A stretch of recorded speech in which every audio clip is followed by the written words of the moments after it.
অসমীয়া জাতীয়তাবাদৰ সংজ্ঞাটো আনে কৰি থকা বিজনেছৰ ওপৰত দখল দিয়া নহয়। যে দুটা হিন্দীভাষী পৰিয়ালৰ মাজত বিজনেছৰ কাজিয়াত আমাৰ অসমীয়া ল'ৰাবিলাক সোমাইছেগৈ কেলে? অকল চান্দাজীৱিক হৈ চলি থকাটো কেতিয়াও ভাল কথা আকৌ নহয়।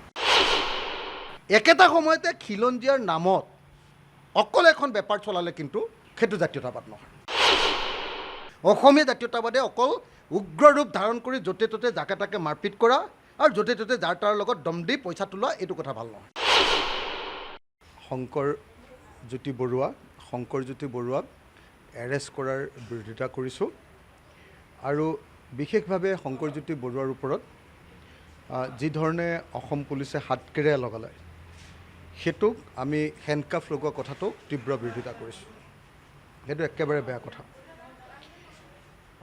দ্বিতীয়তে আপোনালোকে এইটোও জানে যে আমি শৃংখল চলিহা, মোৰ ভাই শৃংখল চলিহাক গ্ৰেপ্তাৰ কৰাৰ তীব্ৰ বিৰোধিতা কৰিছিলোঁ আৰু তেওঁক অতি সোনকালে মুকলি কৰি দিবৰ কাৰণে দাবী জনাইছিলোঁ। কালি বাৰু তেওঁক গ্ৰেপ্তাৰ কৰা নাই, তেওঁক আটক কৰিলে, তেওঁক মুকলি কৰি দিলে। এতিয়া একেটা সময়তে কিন্তু মই দুটা কথা আপোনালোকক একেটা সময়তে ক'ম। একেটা সময়তে এই দুটা বাক্য কিন্তু একেলগতে ওলাব লাগে। এটা হ'ল যে এজন অসমীয়া ল'ৰাক গ্ৰেপ্তাৰ কৰিছে, অথচ সেই একেই মাৰপিটটোত জড়িত আমি দেখিলোঁ যে হিন্দীভাষী পৰিয়ালটোক গ্ৰেপ্তাৰ নকৰিলে। এইটো অত্যন্ত ভয়ানক কথা। কিন্তু একেটা সময়তে এইটো কথা সকলোৱে মনত ৰখা দৰকাৰ যে দুটা হিন্দীভাষী পৰিয়ালৰ মাজত বিজনেছৰ কাজিয়াত আমাৰ অসমীয়া ল'ৰাবিলাক সোমাইছেগৈ কেলে? কোনোবাই যদি বেলেগৰ বিজনেছ কাঢ়িবলৈ যায়, ইজনে সিজনৰ বিজনেছত যদি সোমাবলৈ যায়, তেতিয়া এইটোতো একো ভাল কথা নহয়। বেলেগৰ পৰা বেলেগ বস্তু এটা কাঢ়ি লৈ দখল কৰাটোতো কেতিয়াও মানি ল'ব নোৱাৰি। এইটোতো বেয়া কথা। একেটা সময়তে সেইকাৰণে শংকৰজ্যোতি বৰুৱাক গ্ৰেপ্তাৰৰ আমি তীব্ৰ বিৰোধিতা কৰিছোঁ, কিন্তু একেটা সময়তে লোকৰ বিজনেছত গৈ এনেকৈ হস্তক্ষেপ কৰিবলৈ যোৱাটোতো একো ভাল লক্ষণ নহয়। একেটা সময়তে আমি শৃংখল চলিহাৰ আটককৰণৰ তীব্ৰ বিৰোধিতা কৰিছোঁ আৰু গণতান্ত্ৰিক প্ৰতিবাদক আমি পূৰ্ণ সমৰ্থন দিছোঁ। কিন্তু 24 ঘণ্টা অকল যদি আমাৰ কিছুমান জাতীয় সংগঠনে যদি অকল চান্দাৰ কথাই ভাবি থাকে, 24 ঘণ্টা যদি বহুত জাতীয় সংগঠন কিছুমানে চব কথাতে যদি অকল চান্দা, মানে অন্যায় কথা এটাতো গৈ এনেই জঁপিয়াই পৰি চান্দাৰ কথা ভাবি ব্যৱসায় বাণিজ্যটো যদি বেয়া কৰি পেলাব খোজে, এইটোও কিন্তু একো সমৰ্থনযোগ্য কথা নহয়। জাতীয় সংগঠন এটা মানে আমি সকলোৱে জনা দৰকাৰ যে আমি জাতীয় অৰ্থনীতি এটা গঢ়িবলৈ যত্ন কৰিব লাগে। অকল চান্দাজীৱিক হৈ চলি থকাটো কেতিয়াও ভাল কথা আকৌ নহয়। সেইকাৰণে মই এটাই কথা ক'ব খোজোঁ যে দুলীয়াজনৰ ঘটনাটো দুৰ্ভাগ্যজনক। তাত এজন অসমীয়া ল'ৰাক অকল গ্ৰেপ্তাৰ কৰিলে সেইটো ভুল। একেটা সময়তে আৰু যিখিনি মানুহে তাত মাৰপিট কৰিছিলে তেওঁলোকক গ্ৰেপ্তাৰ কৰা নাই, সেইটো দুৰ্ভাগ্যজনক।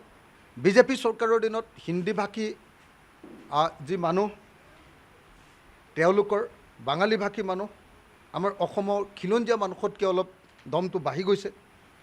অসমৰ খিলঞ্জীয়া মানুহে য'তে ত'তে এতিয়া মাৰ খাবলৈ লৈছে, এইটো দুৰ্ভাগ্যজনক কথা। আৰু সেইটো লাই দিছে সম্পূৰ্ণৰূপে বিজেপি চৰকাৰে, RSS আৰু বিজেপিয়ে এই কামটো কৰাইছে, সেইটো দুৰ্ভাগ্যজনক কথা।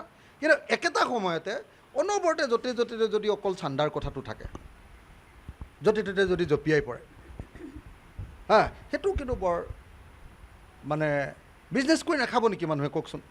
সেইটোতো গুৰুত্বপূৰ্ণ কথা নহয়। সেইকাৰণে মই সকলোকে অনুৰোধ কৰিছোঁ যে চান্দা দুষ্কৃতিটো অলপ কমাই কৰ্ম সংস্কৃতিটো বঢ়াব লাগে।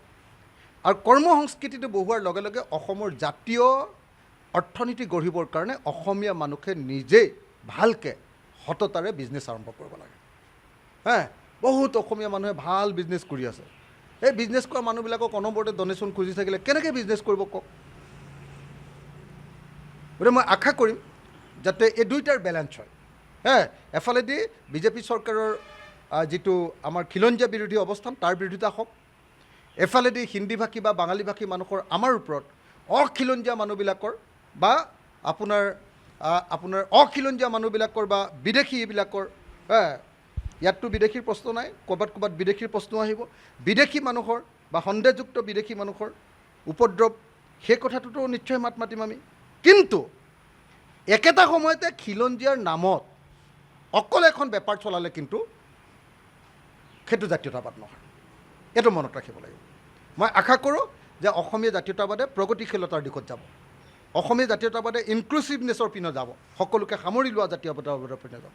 অসমীয়া জাতীয়তাবাদে অকল উগ্ৰ ৰূপ ধাৰণ কৰি য'তে ত'তে যাকে তাকে মাৰপিট কৰা আৰু য'তে ত'তে যাৰ তাৰ লগত দম দি পইচা তোলা, এইটো কথা ভাল নহয়।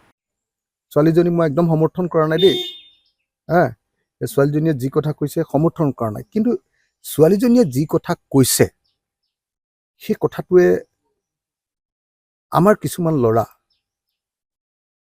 যিবিলাকে অকল এনেকুৱা ধৰণৰ উপৰুৱা চান্দা সংস্কৃতিত দুষ্কৃতিত মানে জড়িত, সিহঁতৰ কিন্তু মুখাখনো খুলি দিছে। মই এই দুইটা বস্তু কিন্তু একেলগতে ক'ম। অসমীয়া জাতীয়তাবাদৰ সংজ্ঞাটো আনে কৰি থকা বিজনেছৰ ওপৰত দখল দিয়া নহয়। অসমীয়া জাতীয়তাবাদৰ সংজ্ঞাটো হ'ব লাগে অৰ্থনৈতিকভাৱে আমি আমাৰ নিজৰ কেপিটেল ফৰ্মেশ্যনৰ কাৰণে প্ৰডাকশ্যন ছিষ্টেমৰ লগত জড়িত হোৱা। অসমীয়া জাতীয়তাবাদক একেবাৰে সংকীৰ্ণ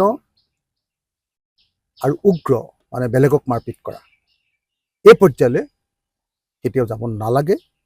আমি প্ৰগতিশীল জাতীয়তাবাদত বিশ্বাস কৰিব লাগিব, সকলোকে সামৰি লোৱা জাতীয়তাবাদত বিশ্বাস কৰিব লাগিব, আৰু একেটা সময়তে আমি অৰ্থনৈতিক জাতীয়তাবাদত বিশ্বাস কৰিব লাগিব।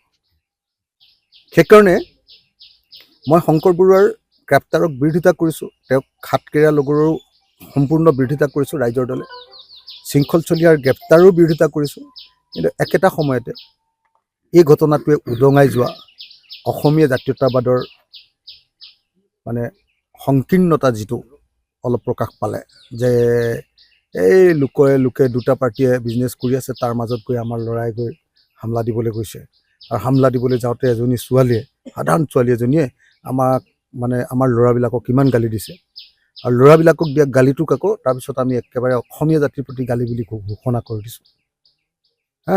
এই বস্তুটো অলপ মোৰ মতে অকণমান ভাবি চাবলগীয়া কথা। মই দুইটা ছাইডত কৈছোঁ দেই, দুইটা ছাইডৰ কথাটো, কিন্তু এটা কথা খাটাং, যে বিজেপি চৰকাৰৰ দিনত বহিৰাগত মানুহৰ দাদাগিৰিটো বাঢ়িছে, অসমীয়া মানুহৰ ওপৰত আক্ৰমণ বিজেপি চৰকাৰৰ দিনত বাঢ়িছে, বাঙালী হিন্দীভাষী এই মানুহবিলাকৰ দাদাগিৰি আমাৰ ওপৰত বাঢ়ি গৈ আছে। কিন্তু একেটা সময়তে অকল চান্দা তুলিয়ে পইচা খাম বুলি ভাবিলে সিটোনো কি অসমীয়া জাতিৰ ভাল হ'বগৈ বাৰু? অকল চান্দা তোলা কথাটো এৰিব লাগে, অলপ কৰ্ম সংস্কৃতিও লগত আৰু অৰ্থনৈতিক জাতীয়তাবাদতো গুৰুত্ব দিব লাগে।